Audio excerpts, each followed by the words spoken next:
bem-vindos à nossa conversa de hoje. Temos aqui uns trechos bem interessantes de O Profundo Silêncio da Paz Interior. É um material que fala de um tipo de paz bem específico, sabe? Que o autor diz que não é a paz que a gente normalmente busca por aí.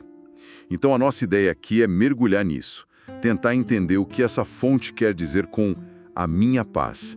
O que será que faz ela ser tão diferente do que o mundo oferece? E claro, tentar sentir como isso funcionaria na prática. Pelo menos segundo essa leitura que a gente fez. Eu já adianto que essa premissa me pegou. Uma paz que não depende de ter tudo resolvido aqui fora. O que será que tem de tão especial nisso?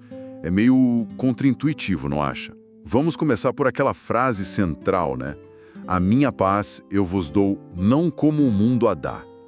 O texto, logo de cara, parece dizer que correr atrás de solução externa, tipo mais saúde, mais dinheiro, satisfazer desejos, não leva a essa paz. Mas como assim? Se são justamente essas coisas que tiram o nosso sossego. Pois é, essa é a grande virada que o texto propõe. Essa paz de que ele fala, que a fonte chama de paz de Cristo, estaria em outro nível, para além dessas preocupações do dia a dia. O argumento é que a nossa própria fixação no problema externo, sabe? Essa busca sem fim pela solução lá fora, acaba sendo justamente o que impede a gente de acessar essa paz mais profunda. E o que é mais curioso, talvez impeça até a gente de encontrar a solução real para o problema. O primeiro passo sugerido é esse: soltar preocupação com o quadro externo. Ok, entendi a distinção. Mas essa parte de abandonar a preocupação, o texto usa umas palavras fortes, Fala em abandonar todo sentido, pensamento ou preocupação, nem que seja por um instante. E até cita, para trás de mim, Satanás. Isso soa radical. Como é que a gente faz isso na prática? Quando o problema está ali, urgente, gritando na nossa frente. Sei lá, penso na saúde de alguém que a gente ama, como simplesmente abandonar essa preocupação. A proposta é realmente uma mudança de foco bem drástica. Em vez de ficar ali lutando mentalmente contra a dificuldade, a sugestão é virar a atenção para dentro. Se perguntar, o que é essa paz afinal? Qual a natureza dessa paz espiritual? A chave, segundo o que a gente leu, tá em relaxar essa ânsia de fazer acontecer, sabe? De querer controlar o resultado, de ter que demonstrar poder sobre a situação. É um convite para confiar numa presença de Deus interna, que o texto descreve como sendo a própria paz, e que teria o poder de acalmar as tempestades. E aí fala tanto das internas, da mente agitada, quanto das externas mesmo, das circunstâncias. Aqui a coisa começa a ficar realmente interessante. O texto conecta essa paz diretamente com o sentimento da presença divina. E com aquela promessa, eu nunca te deixarei, nunca te abandonarei. Isso me soa menos como uma técnica para resolver um problema específico, sabe? E mais como um processo de se conectar com algo maior. Uma fonte interna de segurança que estaria ali firme, não importa o que aconteça fora. É por aí. Exatamente. E o fascinante é que esse profundo silêncio interior, como a fonte descreve, não é um vazio, um nada. Pelo contrário, é apresentado como uma fonte ativa, fonte de águas curativas, de orientação. O texto usa até umas metáforas bonitas, A nuvem durante o dia, a coluna de fogo durante a noite. É fonte de segurança, de proteção. E tem um ponto que eu achei crucial. O texto enfatiza que o próprio sentimento dessa paz profunda, essa sensação interna, já é o sinal de que a conexão deu certo, de que a oração ou o tratamento espiritual, como ele chama, foi bem sucedido. É mais importante sentir essa paz do que ver a mudança lá fora imediatamente. A harmonia externa, ela viria como consequência disso, naturalmente. Então peraí. A paz externa seria um resultado, um reflexo da paz interna, e não a condição para ele existir. Isso. O texto fala isso direto. A paz interior produz a paz exterior. E também a atividade do Cristo dentro de nós resulta no acalmar das ondas lá fora. Isso leva a gente a querer entender melhor o que o texto quer dizer com Cristo, Parece que é um conceito central aqui. Sim, Cristo é o termo que a fonte usa para essa presença interior. É descrita como a origem de tudo que a gente realmente precisa. Força, redenção, ressurreição, sustento. Aí vem aquelas imagens do pão, o vinho e a água. E um ponto, assim, fundamental é que essa presença é apresentada como algo que já está, que já é em nós. Inerente. O texto diz, ele já é. Não é algo que a gente tem que buscar ou conquistar fora. Então, encontrar ou reconhecer esse Cristo interior é para esse texto encontrar a paz, a segurança, a saúde, o suprimento que a gente tanto busca fora. E vale notar que o uso aqui parece ir além do sentido religioso estrito, sabe? Aponta mais para essa força divina interna, acessível a todos. Você já tá lá, nossa, a busca muda completamente de figura, né? Deixa de ser uma caça ao tesouro lá fora para virar um reconhecimento aqui dentro.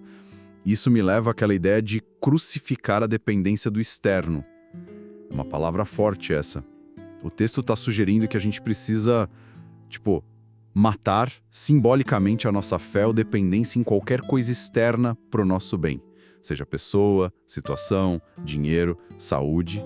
É isso mesmo? Pelo que a fonte apresenta, sim, é uma crucificação simbólica, claro, não literal, mas um desapego radical da crença de que nossa felicidade, nossa segurança, nosso bem-estar dependem fundamentalmente de algo ou alguém fora de nós. A ascensão que o texto menciona seria justamente isso, elevar a consciência a um ponto onde se reconhece essa paz interior como a única fonte real, suficiente. Isso permitiria dizer, como o mestre citado no texto, eu venci o mundo. Não no sentido de dominar o mundo, né? Mas de superar a necessidade de que o mundo externo nos valide, nos segure, nos resolva. É uma perspectiva bem radical mesmo. Quase uma autossuficiência espiritual, digamos. Mas e aí, como é que isso funciona no dia a dia? Como a gente traduz isso para algo prático?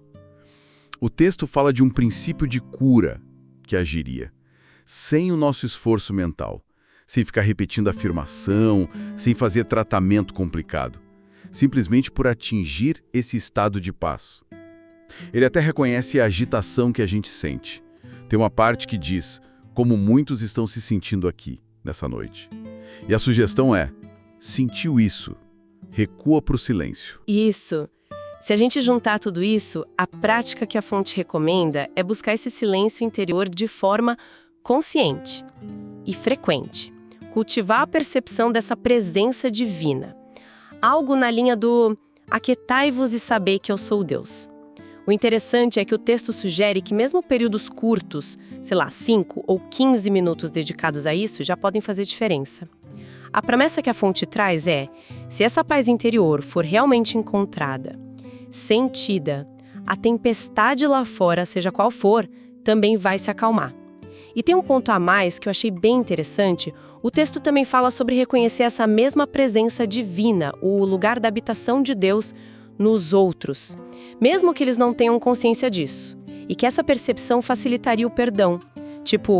Pai, perdoa-os, eles não sabem o que fazem, vê o divino ali, apesar da ação externa. Entendi. Mas e quando não dá para recuar? Fico imaginando alguém ouvindo e pensando, silêncio em casa é uma coisa, mas no meio de uma reunião caótica no trabalho, ou preso no engarrafamento horrível, o texto dá alguma pista sobre como acessar essa paz em momentos assim, de não silêncio, de caos externo mesmo? Olha, o texto não entra nesse detalhe específico, tipo manual para situação de caos instantâneo. Mas a ênfase está na prática constante.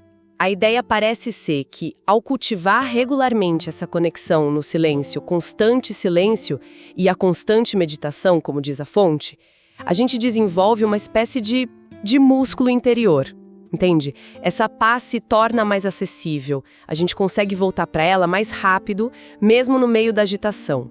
Não seria tanto sobre achar um silêncio perfeito fora, mas carregar um centro de quietude dentro. E esse centro fica mais fácil de acessar com a prática contínua. Faz sentido. É um treino, então. Fica claro que não é uma solução de apertar botão, né? É mais um cultivo. Contínuo. O objetivo final, então, não seria viver sem problemas, o que a gente sabe que é irreal, mas talvez desenvolver um jeito novo de se relacionar com eles, a partir desse lugar interno de paz que foi estabelecido. Exatamente. A paz que a fonte descreve não é a ausência de desafio, é a presença de um fundamento interno que não se abala com as ondas lá da superfície. O texto chega a chamar de a única paz permanente. É uma mudança de foco mesmo, fundamental.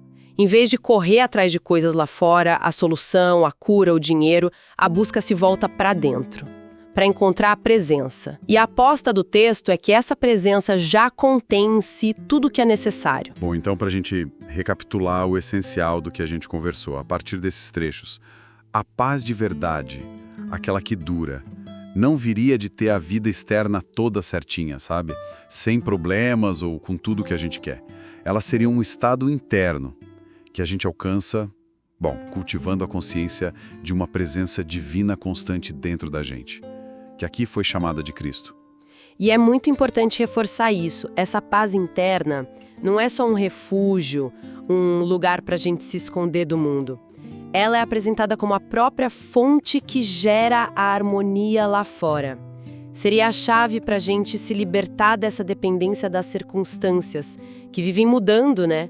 É um princípio ativo de bem-estar que, segundo essa visão, pede um olhar consciente para dentro e um relaxar daquela tensão de querer controlar tudo, de querer consertar tudo só com o esforço da mente. E a dica prática que fica mais forte é essa: buscar momentos regulares de silêncio, de quietude, principalmente quando a mente ou as emoções estiverem naquela agitação toda, para se reconectar com essa paz interior, mesmo que seja só por uns minutinhos de cada vez. E para fechar, queria deixar uma reflexão que o próprio texto provoca, né?